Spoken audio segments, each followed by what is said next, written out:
Yeah, 2010, it's your boy Drastic, linked up with B+, Hooking Them Lips Part 2. We done told y'all to bring your A game. Yeah. You know as soon as I hit the water, it's about to go down. Get to the spot, now it's time to creep, so I drop that trailer and mold it down. We still be hooking them lips, hooking them lips. We still hooking them lips, hooking them lips. You know as soon as I hit the water, it's about to go down. Get to the spot, now it's time to creep, so I drop that trailer and mold it down. We still be hooking them lips, hooking. Hey everybody, welcome to North Roads Outdoors. My name is Tori Rhodes and you are watching Pro Talk. On this week's episode, we're going to talk about sponsor obligations.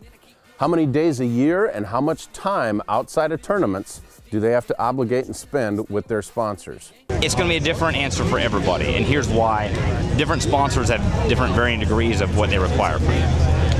Most of my sponsors are not big box sponsors that they sell at, Walmart or Bass Pro Shop and things of that nature. And I mean, we all know about the Pragcos and the Strike Kings and the Pure Fishings and stuff. And those guys, they get worked big time.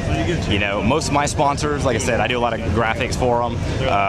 I do a lot of store promotions as far as getting products in stores. I almost become a traveling rep for them. So there's varying ways that you're able to help support sponsors. And so for everybody out here, it's going to be different what they require from you. And at the same time, we'll say a boat manufacturer. I'm with Skeeter. They might require me to go do promotions and sign hats and stuff at the Classic or at one of these events if I don't make the cut. Whereas some of their upper level guys might be required more to take out, salespeople or writers and things of that nature. So obviously there's different tiers out here as far as pro levels go, and the requirements for everybody's a little bit different. TV time for a lot of them is there. But again, it comes down to credibility. Does Van Dam have more selling power than Clark Ream? Absolutely. So obviously his demand from sponsors is going to be greater than somebody like me. But again, some of these guys get paid a lot better than the rest of us too. My sponsors I have now are really, I guess they're it's not bad. I mean, I do a few things here and there, but it's not really an issue. They usually plan it around like your events and like your time off, your vacations. They let you plan your schedule, so it's really cool. It works out really well. Every day. Every day. It's not like when you go to work you have one boss. When I go to work I got 5. So somebody's wanting me to do something somewhere. Yeah. But it's during the hard times like it is now, it's not so bad. But I mean, when times are good and the economy's good and people are hopping, and we're on the road a bunch.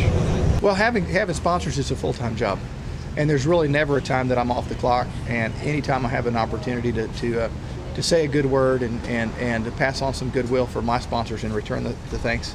But more specifically to your question, is the actual time where they book an event or whatever, it's probably beyond the tournaments. It's probably another 30 days throughout the year. So we still get ample time for family and doing, you can't fish all the time. You got to go hunting every now and then. Yeah. All right, there's a wide variety of answers on that topic. Next week, we're going to talk about time again and tournament time. We talked to some of the younger guys if there's enough tournaments fished throughout the year. On the FLW side, usually there's 6 majors, and on the Elite Series, they have 8. And we're going to ask the guys next week if they'd like to fish more or less.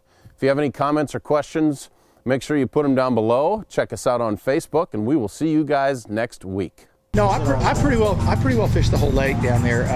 I've never had any problems. I think there was a period of about 2 years ago that it was a little bit more dangerous.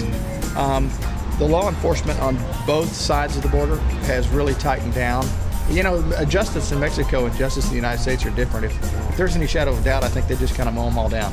We actually saw that. I think we saw that. There's none of this hold them for a fair trial or anything like that. So my personal belief is that a lot of the really bad guys that were doing a lot of the violence, I don't think they're with us anymore.